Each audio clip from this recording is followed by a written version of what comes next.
라디도레도 저희도 방송하기 전에 풀거든요. 라리루레로 마미. 그러니까요. 네. 자, 이낙연 신당 창당 가능성은 갑시다. 네.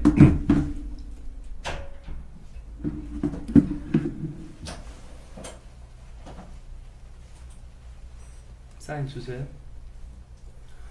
네, 지금 시작. 네, 시작하겠습니다. 오늘 저희가 초대 손님 모시고 중앙 정치 무대가 너무 홀딱스럽죠. 굉장히 우리 시청자 여러분들께서도 이게 어떻게 되는 거야 궁금하실 텐데 오늘 확실하게 풀어줄 분 한 분 모셨습니다. 제가 소개 좀 할게요. 스포츠 중계 아나운서들한테는 이분이 살아있는 전설로 그렇게 알려진 분입니다. 누구십니까? 네, 안녕하십니까. 예. 손범규입니다. 네. 전 SBS 아나운서였습니다. 예, 우리 손범규 아나운서. 예, 많이들 들으셔보셨을 거고 실제로 굉장히 친숙한 그 얼굴이시죠. 왜 그 스포츠계에서 전설로 이렇게 아나운서들을 얘기를 하십니까? 뭐 저보다 전설인 선배들이 많이 계십니다. 사실은 네. 이제 70세 넘어서 하는 유수호 선배 같은 분도 계시고 예. 제가 거기에 비할 바는 아니지만 저는 또 이제 11개월 만에 네. 입사한 지 11개월 만에 예. 처음 스포츠 중계를 했었어요. 예, 뭐 그런 여러 가지 여건이 있었고 네. 제가 이제 동학의 올림픽 합쳐서 6번 예, 우리 성기철 선배께서도 소개해 주셨습니다만 네. 6번이나 올림픽에 6번. 참가하면서 뭐 아시안 게임도 한 4번 예. 네. 처음부터 스포츠에 대한 애정을 가지고 중계를 많이 했기 때문에 예. 예, 그런 얘기도 듣는 것 남들은 같습니다. 한 번 가서 중계하기도 어렵다는 거죠. 6번 웬복이 그렇게 많은지. 예. 자, 근데 저는 우리 손하나를 보면 그 생각이 납니다. 그 핑퐁 외교. 네. 그 예. 중국의 그 무대를 네. 열게 만들었던 그 핑퐁 외교를 생각나는데 네. 탁구를 그렇게 좋아하신다면서요? 저희 집안에 예. 탁구 선수가 3명입니다. 그래요? 예. 저희 이모 이수자 씨는 네. 고등학교 2학년 때 대한민국에서 실업 선수를 다 이기고 예. 1위를 했었고요. 예. 그래서 81년에 네. 그 세계 선수권대회에서 개인 단식 3위를 했던 굉장히 그렇군요. 이수자 선수. 네. 뭐 지금 삼성 여자 탁구단이지만 그 당시에 제일 모직 탁구단을 창단할 때 이수자 선수를 스카우트하는 조건으로 그럴 정도로 고등학교 때부터 잘했고요. 예. 숙모는 이제 바로 그 위에 외삼촌하고 결혼했는데 예. 김경자 씨도 예. 그 당시 넘버 2였습니다. 그렇습니까? 네, 그래서 당시에 그렇게 두 분이 잘했고 네. 제 이제 사랑하는 이제 둘째 아들도 둘째 아들. 예. 네. 그때 이제 성기철 선배께서 소개를 잠깐 잘못하셨는데 네네. 인천의 동인천 고등학교를 졸업하고 졸업을 했구나. 현재 인하대학교 예. 체육교육학과 3학년. 그 탁구 선수로 네, 활동하고요. 초등학교 3학년 때부터 탁구를 했고 예. 그래서 그런 인연으로 제가 이제 2016년부터 20년까지 4년 동안 한국 중고등학교 탁구연맹 회장을 했었습니다. 예. 했었고요. 선거에 나가서.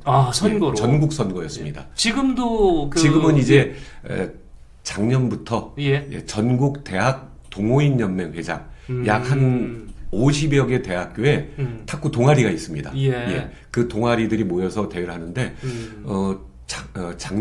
올해 인제대회 같은 경우에는 920명 선수들이 각 대학교에서 인하대학교 선수도 한 30여 명, 인천대도 30여 명 이렇게 동아리에서 선수들이 나올 정도로 하고 있고 올해 대회를 3번 개최를 했었죠. 그러니까 말 그대로 제가 이제 어릴 때부터 워낙 체육을 좋아했고 특히 그 가운데 이제 네트 종목, 탁구, 배드민턴, 테니스 이 종목은 저도 아주 좋아하고 열심히 하는 그런 종목들입니다. 지금 들어보니까 집안에 탁구 선수가 이렇게 3명이나 있고 그걸 또 우리 국위선양도 했던 그런 집안이긴 그러네요. 그래서 탁구가 좀 쉬운 줄 알았는데 운동이 쉽지는 않습니다. 저희 아들도 청소년 대표도 하고 뭐 국가대표 후보를 했습니다만 현재는 이제 인하대학교에서 체육 교사 준비를 하고 있습니다. 그 한국 정치 여야 간에 쌓여 있는 그 갈등을 핑퐁 외교로 좀 펼쳐볼 수 있는 그런 꿈을 좀 갖고 계신 것 같은데. 자, 이제 본론을 좀 돌아보도록 하겠습니다. 원래 제가 좀 오늘 모시고 국민의힘 내부 사정을 좀 들어보려고 했는데 먼저 지금 더불어민주당이 지금 풍랑 속으로 자꾸 빠져드는 것 같아요. 그래서 더불어민주당 얘기를 좀 여쭤보도록 하겠습니다. 원래 우리 집 사정은요. 옆집이 잘 알더라고요. 그래서 또 실제로 뭐 취재 현장 뭐 정당 관계자들 뭐 현직에 계실 때도 계속 지켜봐 왔고 했기 때문에 이런 질문은 너무도 명확하게 해석해 주실 것 같아서 좀 드려보도록 하겠습니다. 이낙연 전 총리 말입니다. 이낙연 전 국무총리가 전 원래 조용하신 분이죠. 말씀도 별로 없고 화가 났었나 봐요. 지난번에 그 탈당 그 청원을 딱 그 얘기를 듣고 그러신 것 같은데 뭘 안 하면 난 결정에 따르겠다 이렇게 했는데 그게 가벼운 얘기 같지만 사실은 이게 반대로 보면 신당을 만들겠다는 얘기 될 수도 있잖아요. 어떻게 보세요? 제 개인적인 생각입니다만 저는 이낙연 절대로 신당 창당하지 않을 것이라고 봅니다. 그렇게 보세요. 저는 개인적인 생각은 제가 짧은 기간이지만 정치를 해보고 그동안 이제 이 정치계가 돌아가는 걸 보면 사실 신당 창당이라는 거는 마지막에 선택하는 거거든요. 그런데 이낙연 전 대표 같은 경우에 지금 마지막에 몰린 건 아닙니다.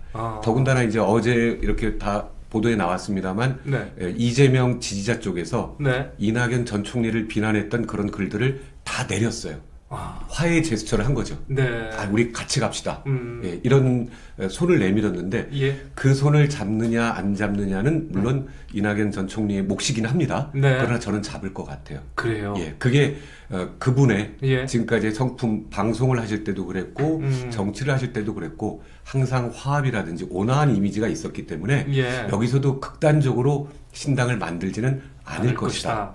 근데 그 문재인 정권의 이른바 국무총리 3인방 화해 접촉을 지금 늘리고 있고 또 제가 봐도 이재명 그 더불어민주당 당대표는 여하튼 잡으려고는 그게 있잖아요. 막 간절함이 보이는데 이낙연 전 총리는 좀 여유가 있는 것 같아요. 그게 정치죠. 그게 정치입니까? 지금 급한 사람은 이재명 대표고 이낙연 전 총리는 아마도 지금 말씀하신 것처럼 본인의 이제 세력도 같이 이제 지분을 늘리는 거죠. 쉽게 얘기하면 그러면서 공천 확실히 몇 명이더라. 그게 정치 아니겠습니까?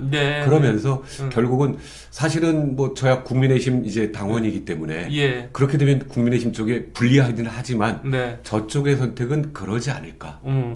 요 꼭지 질문 마지막 하나 좀 더 여쭤볼게요. 다시 한번 좀 우리 사실 정치는 뭐 생물이라 예측을 정확하게 맞힐 수는 없습니다. 그러나 지금 상황을 놓고 분석하는 건데 자 이제 3인방하고 더 만나겠다.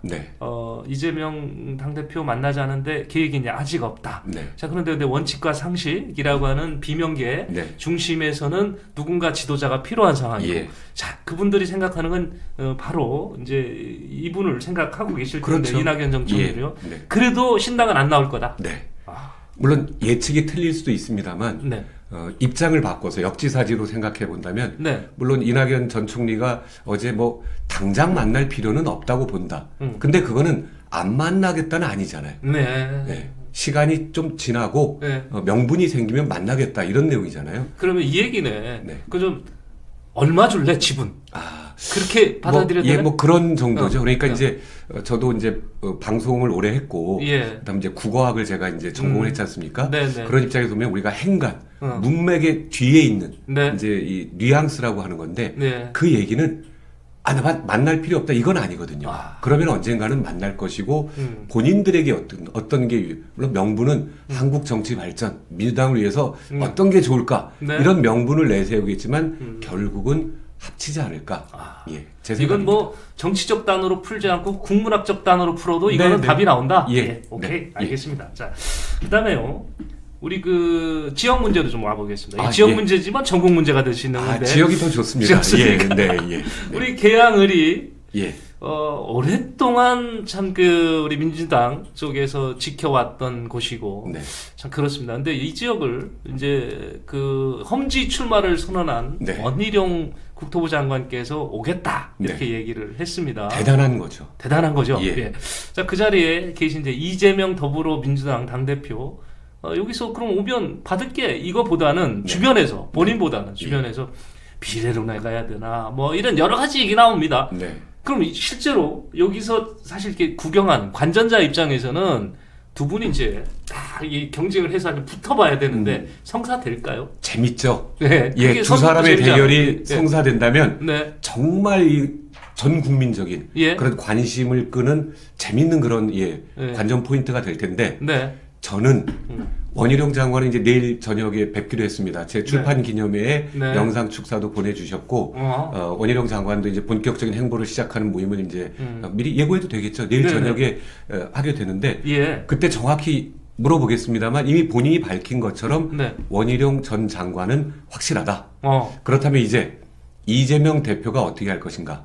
저라면 받습니다. 받는다. 왜냐하면 지난번 탄핵 때도 저는 예측을 사실은 그러면 사퇴하고 정면 돌파해야 되는 거 아닌가 그랬는데 이제 뭐 병원 뭐 입원하고 뭐 단식하고 했습니다만 이번 같은 경우에는 주변에서 얘기하는 것처럼 야 이게 힘든 싸움이다. 그래서 피해야 된다. 그러면 이제 더 이상 명분이 없거든요. 싸움도 피하는 거잖아요. 물론 안 싸우고 이기는 게 제일 손자병법에 나오는 싸우지 않고 이기는 게 가장 큰 승리지만 이거는 피할 수 없지 않느냐. 명분이 없어요. 명분이 없다. 지난번에 자기 지역구를 떠나서 계양을로 왔는데 이번에 또 원희룡 전 장관이 온다고 하니까 또 딴 거가 거나 비례를 해? 그러면 아무리 이재명 대표를 지지하는 개딸들이라고 하더라도 야 우리 대장이 좀 용기가 없는 거 아니야? 이런 얘기 나오지 않겠습니까? 그래요. 저는 그렇게 생각합니다. 그래서 제가 만약에 그렇다면 싸워야죠. 받아들여야죠. 물론 이제 이 앞서서 검찰이 현재 수사 상황에 맞춰서 일각에서는 12월 영장설이 나오고 있는 것도 사실이고요. 또 그걸 또 지켜봐야 되는 사법 리스크를 언제 많이 갖고 계신 분이라 그렇죠. 그거하고 또 별개지만 사법 리스크를 떠나서 출마한다면 지금 우리 손하나 보시기에는 여기는 계양대전이 열릴 거다. 저는 그렇게 봅니다. 22대 총선의 가장 핫한 곳이 될 수 있겠네요. 그리고 많은 국민들이 이제 정치 맨날 뭐 서로 상대방만 공격하고 뭐 안 보이는 데서만 싸우고 그런데 두 사람이 정말 이 국민의힘과 또 민주당을 대표해서 그렇게 한다면 정치가 이렇게 그것도 이제 조건이 있죠. 멋진 경쟁이 돼야 되고 그렇게 된다면 정치에 저런 사람들이 한번 대결도 해보고 그러지 않겠습니까? 그렇죠. 자 이런 연계에서 보면 사실 국민들이 원하고 있을지도 몰라요. 한번 저는 원하고 있다고 봅니다. 지도부를 이끌어온 사람들끼리 한번 부딪혀봐라. 그래서 뭘 국민들한테 해줄 건지 그리고 어떻게 정치를 이끌어갈 건지 한번 맞짱 뜨자. 이거 참 좋을 것 같은데 피하지 말고 받으시죠. 그러니까요. 저도 제가 주변에 있다면 피하지 말고 받으십시오라고 얘기할 것 같아요. 자 이분 말고도 지금 신당 얘기는 계속 나오고 있습니다. 뭐 조국 전 교수도 신당 만들겠다 그러죠. 이준석 전 당대표도 신당 만들겠다 그러죠. 송영길 전 당대표도 신당 이분은 내일 검찰을 갔다 오시긴 해야 되겠지만 하여튼 어떻게 될지 모르겠지만 이게 인반열무 다 신당인데 만들어질 걸로 보세요. 이분들도 만들어지긴 하겠죠. 아직 비례대표가 최종 결정이 안 됐기 때문에 그러나 신당이라는 거는 원래 있던 데서 못하는 거 아닙니까? 사실 제가 이제 방송사를 한 곳을 26년을 다녔고 그런 이유는 그 안에서 내부 개혁을 하고 혁신을 가져와야 되는 거지 마음에 안 든다. 물론 옛날 속담에 뭐 절이 싫으면 중이 떠난다 이런 건 있습니다만 오죽하면 떠나겠냐 이런 동정론도 있을 수 있습니다만 그 안에서 왜 못 바꾸느냐 이런 게 있기 때문에 저는 신당은 지금까지 그렇게 크게 성공했던 적은 별로 없습니다. 그렇죠. 우리 정치사에서 그런 것 같아요. 그렇기 때문에 굳이 따지면 우리 안철수 신당이 좀 그러나 뭐 그것도 그렇게 뭐 큰 그 이후에도 뭐 그렇습니다만 그렇기 때문에 저는 신당이 크게 뭐 이렇게 큰 영향을 가져오지는 않을 거라고 봅니다. 진짜 지역으로 좀 더 깊숙이 좀 돌아가 볼게요. 21대 총선 지금부터 4년 전입니다. 우리 국민의힘이 그때 당 이름이 미래통합당. 인천의 13개 선거구 중에서요 11개를 졌죠. 11개가 11개 12개 아니었습니까? 한 분이 무소속이었으니까. 그러니까 결국은 12개를 진 거라고 봐야 되겠죠. 무소속하셨으니까. 이건 뭐 그냥 깨진 게 아니라 왕창 깨졌는데 기사 해석이 안 될 정도로 깨진 건데 원인을 좀 분석해 보셨어요? 바람이죠. 바람? 제 출판 기념회 때 이제 이 남동구 주민 노래자랑대회에서 우승하신 분이 이제 축가를 불렀어요. 그렇습니까? 일반 가수는 못 부르지만 주민이라든지 일반인은 할 수 있기 때문에 했는데 그 노래 제목이 바람아 불어라였습니다. 아, 바람아 불어라. 그러니까 결국 이제 많은 분들이 얘기하실 때 선거는 조직과 그다음 뭐 이제 뭐 돈, 이런 것들도 충분해야 되지만 바람이 부니까 그 당시에 이제 탄핵 여파가 굉장히 컸던 거죠. 아, 탄핵 여파. 네. 그래서 지금서 말씀하신 돈은 이제 선거 그 허가 범위 안에 돈입니다. 예. 네. 그것도 다 못 쓰는 분이 꽤 많으니까 그렇죠. 지금 그 말씀하신 거겠고요. 자, 그래서 그때 탄핵 바람 때문에 가능했다. 네. 그럼 본 실력이 아니네. 예, 그렇다면 그렇죠. 뭐 그렇게까지 사실 대부분의 선거에서는 뭐 5대5, 6대4 이 정도였는데 그 당시는 뭐 9대1 대참패 아닙니까? 예. 그거는 이제 큰 바람이 중앙에서. 그래서 지금 내년 총선을 준비하는 분들도 중앙에서도 잘해줘야 되는데 제가 약간 이제 방송에 적합할지 모르겠습니다만 헛발질을 안 해야 되는 겁니다. 그게 중앙과 지역이 잘 연계돼서 출마를 지역에 사는 분들은 지역을 잘 열심히 이쪽에서 운동을 하고 많은 분들을 만나고 중앙에서는 전체적인 정책이라든지 큰 정치에서 국민들을 실망시키지 않는. 그런데 그 당시에는 이렇게까지 탄핵 전국 후에 쇄신이라든지 반성 뭐 이런 게 없었다는 거죠. 그러니까 안 돼 쟤는 이런 결과가 있지 않았을까. 그 탄핵을 맞은 정당인데 그걸 진심으로 국민한테 사과하는 모습을 못 봤다. 덜 보였다. 그게 결국은 이렇게 후유증이 왔다. 아까도 이순신 장군 이 얘기를 좀 하고 싶었는데 어려울 때는 정말 잘 이끄는 그런 지도자의 역할이 중요한 건데 박근혜 전 대통령 탄핵 이후에 없었다. 그게 없었고 서로 분열되고 뭐 그 탄핵파 비탄핵파 뭐 이렇게 나뉘어서 서로 싸움만 하니까 쟤들은 정말 한번 크게 정말 혼나봐야 되겠다. 혼나봐야 돼. 그런 기류가 정서가 강했던 거죠. 댓글 좀 잠깐 볼게요. 아침 뉴스와 모닝 와이드로 매일 아침을 그걸 진행을 하셨군요. 제가 모닝 와이드도 하시고 많은 분들이 궁금해하세요. 아나운서를 하면서 어떻게 석사학위, 박사학위를 했느냐. 제가 새벽 근무를 10여 년을 했습니다. 그러니까 아침 7시 반 시작하는 프로그램이라든지 이런 프로그램을 10년을 하니까 이제 교대 근무, 시차 근무가 있어서 새벽 5시 출근하기 때문에 저는 오후에 2시 퇴근입니다. 그 이후에 대학원을 갔던 거죠. 가서 수업을 받고 또 인하대학교에서 제가 한 3년 동안 시간 강사 그리고 겸임 교수를 했었습니다. 그랬는데 그게 가능했던 겁니다. 석 박사도 하도 이제 이상하게 받는 분이 많으니까 그에 대한 적절한 해명이신 것 같아요. 설명을 이상하게 받지 않았고요. 제가 그 당시에 이제 강의도 하고 밤에 대학원 수업도 듣고 할 때 이러다 내가 쓰러지는 거 아니야? 그럴 정도로 힘들었었습니다. 알겠습니다. 이게 지금 잠깐 우리 탄핵 얘기에서 우리 그때 당시 국민들이 그렇게 험하게 아주 용서를 안 해줬던 부분이고 그게 결국 선거라는 걸 통해서 니네 반성해 이렇게 지금 욕을 한 건데 그러다가 갑자기 제가 댓글을 좀 보니까 모닝 가이드 얘기가 나와서 좀 봤습니다. 속 시원한 사이다 뭐 좋네요. 감사합니다. 알겠습니다. 댓글은 좀 이따 좀 다시 볼게요. 근데 지금 이제 이런 얘기 있습니다. 탄핵이라고 하는 바람 여파가 와서 이렇게 대파를 했는데 그렇다고 지금 지역에 계신 분들이 뭐 대형 선풍기 끌고 바람을 지금 끌어낼 수는 없잖아요. 근데 이걸 좀 이기려고 할 거 아닙니까? 국민의힘도 내년 선거는 확실히 이겨야 되고 그동안 인천이라는 곳이 이렇게 뒤집어지진 않았거든요. 뭐 반반씩 주든지 여야가 아니면 많으면 한두 서 이렇게 차이해서 균형을 좀 지켜줬는데 최소한 그 이상은 가져오고 싶을 거 아니에요. 방법이 있을까요? 있죠. 그러니까 제가 이제 비난하는 게 아니고 지금까지 그러면 진 원인을 살펴봤습니다. 그렇죠?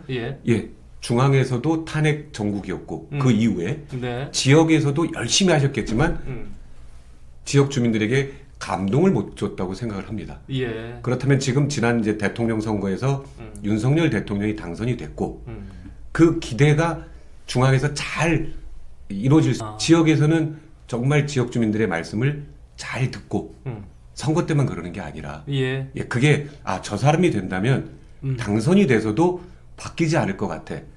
제가 이제 정치 쪽에 와서 처음 들은 얘기가 1년만 고생하면 돼. 선거 때. 그 다음에 한 2년은 뭐 어깨 힘주고 뭐 이렇게 잘 하다가 국회의원이 얼마나 많은 특권이 있습니까? 그렇죠. 그러다가 또 나중에 1년만 저는 그게 아니라고 생각합니다. 당선이 돼도 저 사람은 변하지 않을 것 같아. 예. 그럼 믿음을 주고 거기에 맞는 이 지역에 맞는 공약을 제시하고 소통하고 그렇게 된다면 이길 수 있겠죠. 예. 네. 그러니까 지금 우리 그 손하나가 지금 생각하는 가장 중요한 건 신뢰인 것 같습니다. 신뢰, 소통과 신뢰. 신뢰. 예. 네. 자, 그것이 22대 총선을 이길 수 있는 그 우리 보물주머니 속에 있는 아주 핵심 단어인 것 같은데요. 네. 22대 총선이 주는 의미도 좀 남다르긴 하지요. 네. 예, 국민의힘에서는 어떤 여기에 의미를 부여하고 계신 거예요? 일단은 크게 봐서는 네네네. 윤석열 대통령 이 정권에 대한 믿음, 중간 평가도 저는 된다고 생각합니다. 네. 예, 지금까지 잘했다, 지금까지 못했다, 예. 그러니까 앞으로 잘해라 이런 평가가 될 수 있고 말씀하셨던 것처럼 인천 시민들도 다 아세요. 네. 지난번 이제 유정복 시장이라든지 남동구만 해도 박종회 청장 국민의힘이 됐거든요. 예. 그렇다면 기대감이 높아지는 겁니다. 네. 국회의원들이 잘할 수 있는 사실은 서로 반대쪽이 되면 네. 협력이 잘 안 되거든요. 그렇다면 시민들도 생각하실 거예요.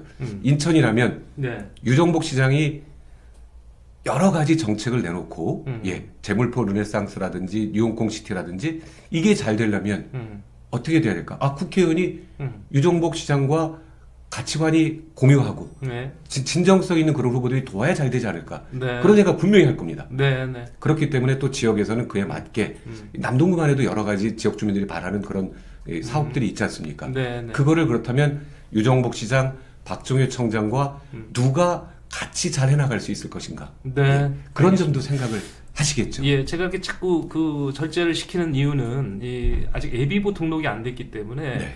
직접적인 표현을 할 수 없어서 예, 좀 이해를 우리 시청자 여러분 해주시고요. 그 저희가 원래 좀 약속했던 시간보다 좀 높지만 하나만 좀 더 여쭤볼게요. 네. 아니 기왕 여쭤본 게 두 개 좀 하겠습니다. 첫째, 후보들이 국민의힘이 이렇게 좀 많이 난립될 수도 있을 거로 예상이 됩니다. 예. 이 경우에 각자 이렇게 도생하면 필패일 텐데 네.